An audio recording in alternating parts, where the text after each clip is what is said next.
आपला माणूस VM वर तुमचे हार्दिक हार्दिक स्वागत. तर मी प्रथम तर तुमचंही खूप धन्यवाद करतो की तुम्ही इतक्या लांबून एका म्हणजे माझा इंटरव्ह्यू शेड्यूल केलात, म्हणून मी तुमचं मनापासून धन्यवाद करते. तर माझा पहिला प्रश्न आहे की इथपर्यंत तू कसा पोहोचलास? तर म्हणजे मी माझ्या मम्मी म्हणजे माझ्या आई वडिलांचे मी धन्यवाद करतो की त्यांनी माझ्या पाठी एवढे एफर्ट्स टाकले आणि म्हणजे त्यांच्यामुळेच मी आज इथपर्यंत उभा आहे.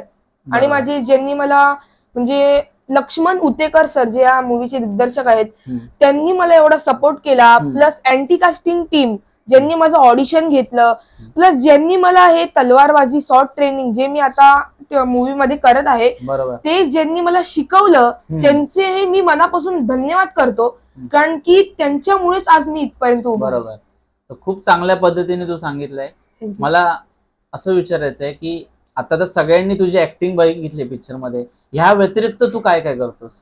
तर मी ऍक्टिंग व्यतिरिक्त डान्स करतो, डान्सिंग ही माझी हॉबी आहे आणि मी मल्लखांब भी करतो. आणि जे मला मल्लखांब शिकवतात ते माझे टीचर आहेत, ते सुनील गंगावणे सर. आणि म्हणजे प्रथम तर मल्लखांबमुळेच मला हा चान्स मिळाला, कारण की मल्लखांब मध्येच आमचं ऑडिशन झालं आणि तिथूनच मग माझं सिलेक्शनही झालं. अच्छा. तर खूप चांगल्या पद्धतीने त्यांनी सांगितलं की मल्लखांब ही खूप महत्वाची गोष्ट आहे, कारण मल्लखांब जर तुम्ही बघितलं तर आत्ताच्या पिढीला येत नाही, म्हणजे ह्याच्याकडून काहीतरी प्रेरणा घेतली पाहिजे तुम्ही आणि मल्लखांब शिकलं पाहिजे. आता अजून एक मी प्रश्न तुला विचारणार आहे की चित्रपटामधील जे तुझ्यासोबतचे सहकलाकार आहेत त्यांच्यासोबतची तुझी बॉन्डिंग कशी होती, त्यांच्यासोबतचा एक्सपिरियन्स आपल्या प्रेक्षकांना सांग. म्हणजे पहिलं तर जे या चित्रपटाचे दिग्दर्शक आहेत श्री लक्ष्मण उतेकर सर, म्हणजे मला वाटलंच नाही की म्हणजे त्यांनी माझ्या म्हणजे ते माझे वडीलच आहेत असं त्यांनी मला ट्रीट केलं. अच्छा. म्हणून म्हणजे मी त्यांचे खूप आभार मानतो. आणि विकी कौशल सर, जेव्हा म्हणजे आधी सेटवर तर आमची मुलाखत झाली नाही, पण जेव्हा स्क्रीनिंग होती, प्रीमियर्स होते, ग्रँड प्रीमियर, तेव्हा विकी कौशल सर मला भेटले आणि त्यांनी माझं खूप कौतुक केलं की म्हणजे तू खूप चांगली ऍक्टिंग केलीस, म्हणजे जे तुझ्या डोळ्यातले अंगार होते जे ते खूपच चांगले होते आणि असं त्यांनी सांगितलं. आणि आशुतोष राणा सर, त्यांच्यासोबतही माझं शूट होतं. म्हणजे ते हंबीरराव मोहित्यांच्या भूमिका निभावतात आणि मग त्यांनी मला खूप चांगल्या पद्धतीने समजावलं, कारण की जेव्हा आमचा सीन होता तो सीन होता तलवारबाजीचा आणि ते तलवारबाजी कसं करायचं, ते म्हणजे कुठल्या पद्धतीने करायचं तेही त्यांनी मला खूप चांगल्या पद्धतीने शिकवलं. आणि अक्षय खन्ना सर, जेव्हा म्हणजे त्यांचा सीन होता तर मला खूप ग्रेट फिलिंग येत होती की एवढ्या मोठ्या ऍक्टर समोर मी आहे, म्हणून मला म्हणजे खूप ग्रेट फिलिंग येते. खूप चांगल्या पद्धतीने तू सांगितलंस. तर माझी अशी सर्व प्रेक्षकांना आणि मी तुला अशी विनंती करतो की जो चित्रपटात तुझा डायलॉग आहे तो आपल्या प्रेक्षकांना ऐकव. तर म्हणजे सीन असा आहे की आधी औरंगजेब म्हणजे छत्रपती शिवाजी महाराज ही खूप मोठी व्यक्ती, आणि त्यांना जर नॉर्मल असं बोललं की छत्रपती शिवाजी जर असं बोललं तर शंभूराजेंना राग येणारच. बरोबर. मग तो त्याच पद्धतीचा सीन होता की औरंगजेब आधी बोलतो की रामसिंग सिवा क्यों नहीं आया, मग मी बोलतो की छत्रपती शिवाजी महाराज, शिवाजी नाही म्हणायचं. आणि नेक्स्ट मध्ये येतं की तो असं बोलवतो आणि मला सांगतो की आता शिवाजी महाराजांना ताप आला असतो आणि तो औरंगजेब त्याच्यावर बोलतो की आपको बुखार नहीं आता युवराज. मग माझा डायलॉग आहे की हमें नहीं आता पर हमारी वजह से औरों को बुखार जरूर आता है. खूप चांगल्या पद्धतीने तू सांगितलंय, म्हणजे जी डायलॉग डिलिव्हरी आपण चित्रपटात बघितली असेल, मी आपल्या म्हणूनच्या प्रेक्षकांना सांगतो तीच डायलॉग डिलिव्हरी अभिनवने आपल्या समोर सादर केली आहे. तर त्याबद्दल तुझे धन्यवाद. आता आपण पुढचा प्रश्न मी तुम्हाला विचारणार आहे की आता चित्रपटाबद्दल सांगितलं, तुझ्या डायलॉग बद्दल तू सांगितलं, तिकडचा एक्सपिरियन्स सांगितला. आता मला तुझ्या शाळेतलं तुझे अँबिशन्स काय आहेत हे आपल्या प्रेक्षकांना देखील जाणून घ्यायला आवडेल. म्हणजे आधी तर म्हणजे मुलांना विश्वासच नाही होत होता की तू ह्या चित्रपटामध्ये काम केलेस का. म्हणजे सगळ्यात आधी मुलांचा किंवा अशा टीचरचा सगळ्यात पहिला हाच प्रश्न होता की तुला या चित्रपटामध्ये कसं घेतलं किंवा तू कसं गेलास. मग मी त्यांना सगळं सांगितलं की मला मल्लखांबमुळे हे सगळं घेतलं वगैरे. आणि असं सगळं झालं. आणि मुलांनी पण मला विचारलं की तू कसं या मूवीमध्ये गेलास. आणि टीचर आणि आता म्हणजे मी शाळेमध्ये हर एक म्हणजे कॉम्पिटिशन मध्ये पुढे असतो, भाग घेतो. हा, माझे म्हणजे मम्मी पप्पा आहेत ना, माझे आई वडील, ते मला सांगत राहतात की छोटं गाणं असो करत राहायचं. त्याच्याने टीचरला पण इम्प्रेशन म्हणजे असं वाढत राहतं की जेही छोटं असेल ना, असं नाही बोलायचं की हे छोटं आहे चला मोठं कर, असं नाही, जेही असेल ते करायचं. तर अशा म्हणजे ह्या पद्धतीने माझे आई वडील मला प्रोत्साहन देतात.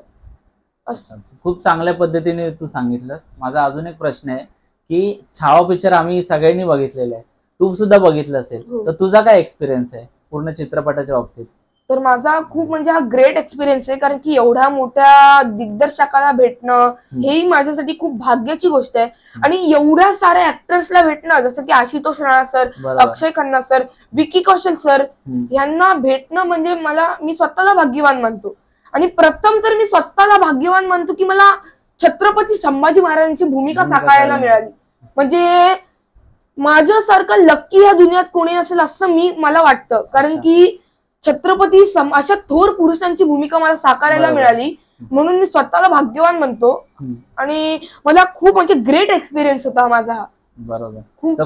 खूप चांगल्या पद्धतीने अभिनवने सांगितलं. आणि अभिनवने आता जो डायलॉग सांगितला तो धर्मवीर छत्रपती संभाजी महाराजांनी वयाच्या 9व्या वर्षी जेव्हा आग्रा भेटीचा जो योग होता छत्रपती शिवाजी महाराजांचा, तेव्हाचा तो काळ आहे. आणि तेव्हापासूनच धर्मवीर छत्रपती संभाजी महाराजांना ज्या यातना भोगाव्या लागल्या, म्हणजे घरातील राजकारण आणि नंतर बाहेर शत्रूशी कसा सामना करायचा, या गोष्टीतून सगळीकडून त्यांना अडवलेलं होतं, तरी सुद्धा त्यांनी सगळ्या लढाया जिंकल्या. एकही लढाया न हरणारा राजा. आणि त्यांचं बलिदान हे आताच्या पिढीने व्यर्थ नाही गेलं पाहिजे, हे आपण आपल्या माणूसच्या माध्यमातून तुम्हाला सांगण्याचा प्रयत्न करतो. तर अभिनव, सर्व प्रेक्षकांच्या प्रतिक्रिया चांगल्या येत आहेत, दाद दिली जाते. तर आता तू सुद्धा त्या चित्रपटात काम केलेलं आहे, तर तुझा चित्रपटाचा अनुभव काय, म्हणजे चित्रपट बघून तुला काय वाटलं? म्हणजे मी जेव्हा चित्रपट बघायला गेलो तेव्हा मला खूप आनंद झाला, की म्हणजे मला खूप चांगलं वाटलं. आणि म्हणजे जेव्हा जे लास्टचे सीन आले ना, म्हणजे तेव्हा अक्षरशः मला रडायला येत होतं. म्हणजे ते एवढी यातना, एवढी पीडा त्यांना दिली, तरीही त्यांनी तोंडातून आवाजही नाही काढला. औरंगजेब म्हणजे वाट बघत होता की संभाजी महाराज कधी ओरडतायत, म्हणजे कधी त्यांची चीखे मला ऐकायला जात आहेत, म्हणजे तेव्हा त्याला सुकून असं मिळणार होतं. पण एवढी यातना, म्हणजे अक्षरशः त्यांचे डोळे काढलेले, म्हणजे एवढी सगळी यातना केली तरीही त्यांनी तोंडातून एक आवाजही नाही काढला. ते पाहून मला अक्षरशः एवढं रडायला येत होतं की म्हणजे हे सगळं ग्रेट होतं. म्हणजे छत्रपती संभाजी महाराज खूप ग्रेट होते, खूप ग्रेट. तर अभिनवने खूप चांगल्या पद्धतीने सांगितलं. तर खरंच धर्मवीर छत्रपती संभाजी महाराजांकडून आपण आदर्श घ्यायला पाहिजे. आणि आपल्या माणूसच्या माध्यमातून मी एक सांगतो की आजकाल जर तुम्ही बघितलं, खूप लोक आत्महत्या करतात. त्यांनी नक्कीच छावा कादंबरी वाचावी आणि आत्ताचा चित्रपट नक्की बघावा, त्याच्यातून तुम्हाला काही ना काहीतरी प्रेरणा मिळेल.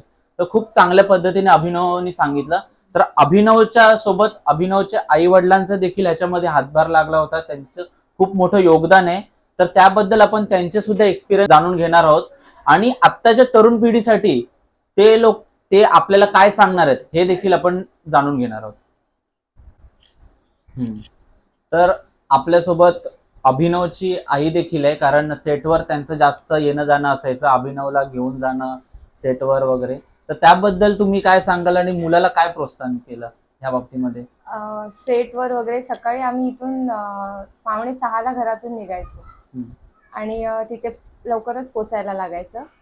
आणि खूप छान एक्सपिरियन्स होता. म्हणजे डिरेक्टर सर ह्यांनी खूप स्पेशल ट्रीटमेंट देतात, तसं प्रत्येकाला लहान ते मोठ्यापर्यंत सगळ्यांना सेम रिस्पेक्टफुली एकदम म्हणजे हे दिलं आणि ट्रीटमेंट दिली. खूप छान वाटलं. आणि मोठ्या पडद्यावर मुलाला बघून आई वडिलांचं मन एकदम खूप भरून गेलं. खूप छान वाटलं. आम्ही पण एक सर्वसामान्य फॅमिलीमधूनच बिलॉंग करतो आणि एवढं मोठं मुलाला बघून खूप छान वाटलं. की बाबा आपला मुलगा मोठ्या स्क्रीनवर दिसतोय, एवढ्या मोठ्या मोठ्या दिग्गज ऍक्टर्स बरोबर दिसतोय, त्याच्यामुळे खूप छान वाटलं. आणि इथे त्याच्या शाळेत पण त्याचं खूप कौतुक होतंय, सोसायटीमध्ये किंवा माझ्या फ्रेंड सर्कलमध्ये, त्याच्या फ्रेंड सर्कलमध्ये त्याचं खूप कौतुक केलं जातंय. हे बघून खूप छान वाटतंय. ॲज अ पॅरेंट्स मी पब्लिकला पण सांगू शकते, ऑडियन्सला पण सांगू इच्छिते की मुलांना ज्याच्यामध्ये इंटरेस्ट आहे की मला हे करायचं आहे, डान्स करायचं आहे किंवा अदर ॲक्टिव्हिटी कोणतीही असेल, तर तुम्ही त्यांना प्रोत्साहन द्या की त्यांना त्यांच्यामध्ये जर त्यांचं करिअर करायचं आहे तर तुम्ही त्यांना ॲज अ पॅरेंट्स तुम्ही त्यांना हेल्प करा की सपोर्ट करा, तर ती मुलं खूप नक्की पुढे जातील. आणि आत्ताच्या काळात मुलं मोबाईलमध्ये जास्त घुसलेले असतात, व्हिडिओ गेम्स आणि मोबाईलमध्ये जास्त त्यांचा टाइम वेस्ट करतायत. तर माझी अशी इच्छा आहे की सगळ्या मुलांनी पण छत्रपती संभाजी महाराजांकडून काहीतरी शिकलं पाहिजे की त्यांनी लहान वयात खूप काही करून दाखवलंय. मान्य की आपल्याला तेवढं जमणार नाही, पण आपण थोडासा तरी प्रयत्न करू शकतो नक्कीच. खूप चांगल्या पद्धतीने सांगितलं. तर अभिनवच्या आईने खूप चांगल्या पद्धतीने आपल्याला सांगितलं. आता अभिनवच्या वडिलांकडून देखील आपण जाणून घेणार आहोत. तर तुमचा काय एक्सपिरियन्स होता या बाबतीत आणि तुम्ही कसं प्रोत्साहन दिलं?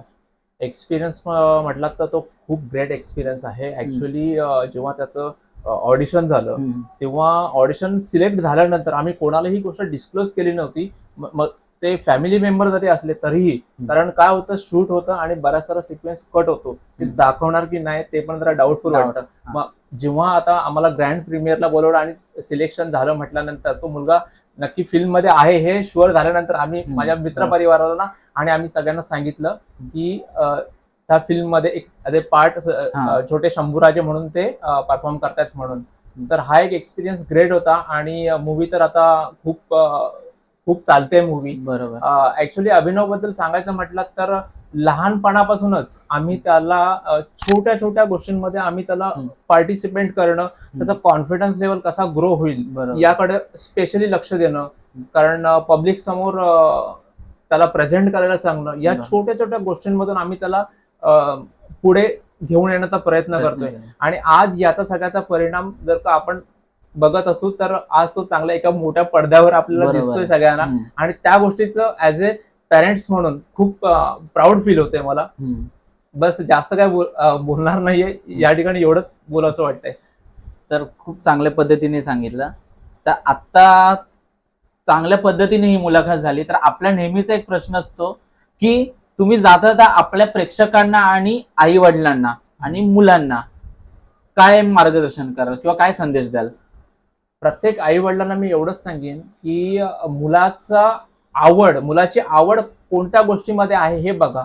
त्यांना असं नाही की अभ्यासामध्येच प्रेशराईज करायचंय किंवा असं नको, त्याच्यामध्ये अजून काही स्पोर्ट ऍक्टिव्हिटी द्या. मुलांना त्याचे अजून कलागुण आहेत त्यांना वाव द्या, म्हणजे त्यांना अजून फ्युचरमध्ये काहीतरी करता येईल.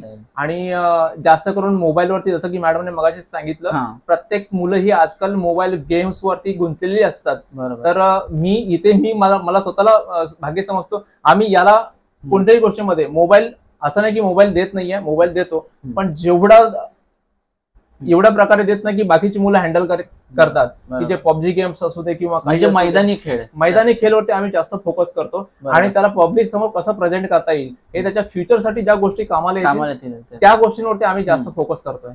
बस एवढंच मी प्रत्येकाला एवढं सांगेन की प्रत्येक पेरेंट्सने या गोष्टींकडे लक्ष देऊन आपल्या मुलांनाही कसं स्टेज डेअरिंग देता येईल, अजून अदर ऍक्टिव्हिटीमध्ये कसं पुढे करता येईल, या गोष्टींकडे स्पेशली लक्ष देणं गरजेचं आहे. की आत्ताचा जो छोटी मुलं आहेत ती भावी नागरिक आपली, त्यांच्यावर खूप मोठी जबाबदारी आहे. या गोष्टींकडे लक्ष देणं खूप गरजेचं आहे. तर खूप चांगल्या पद्धतीने दादांनी सांगितलं. आणि नक्कीच मला जाता एवढंच वाटतं की अभिनवचा देखील आपण आदर्श घ्यायला पाहिजे, कारण एवढ्या वयात तो धर्मवीर छत्रपती संभाजी महाराजांची भूमिका करतो आणि लोकांपर्यंत पोहोचतो आणि चित्रपट जास्तीत जास्त लोकांनी पाहावा असं मी या माध्यमातून सांगतो. तर खूप चांगल्या पद्धतीने ही मुलाखत झाली आणि चांगल्या पद्धतीने आपल्या प्रश्नांची उत्तरं दिली. तर सर्वांनी बघितलं असेल की धर्मवीर छत्रपती संभाजी महाराजांना शेवटच्या ज्या यातना झाल्या, जे 20 मिनिटांमध्ये आपल्याला दाखवण्यात आलं, तर तुम्ही जर बघितलं तर संपूर्ण महाराष्ट्रामध्ये हा धर्मवीर छत्रपती संभाजी महाराजांचा बलिदान मास आहे तो 30 दिवसाचा पाळला जातो. 30 दिवसाचं सूतक असतं. म्हणजे एक एक दिवस जे धर्मवीर छत्रपती संभाजी महाराजांना यातना झाल्या त्याबद्दल जे तरुण पिढी आहे किंवा जे शंभूराजांना मानतात अशी पिढी ते धर्मवीर बलिदान मास पाळते, त्यांच्या आवडत्या वस्तू सोडते. काही जण तर मी म्हणतो की गादीवर झोपणं सोडतात, नॉनव्हेज जे खाणारे असतील ते नॉनव्हेज खाणं सोडतात, मिष्ठान्न म्हणजे मिठाई वगैरे असेल खात नाहीत आणि ज्या सुखाच्या जे फंक्शन असतील किंवा शुभ कार्य असतील तिकडे जाणं टाळतात. तर खरंच महाराजांचं जे बलिदान होतं ते आपल्यासाठी खूप महत्वाचं होतं. त्याच्यातून आपण प्रेरणा घेतली पाहिजे.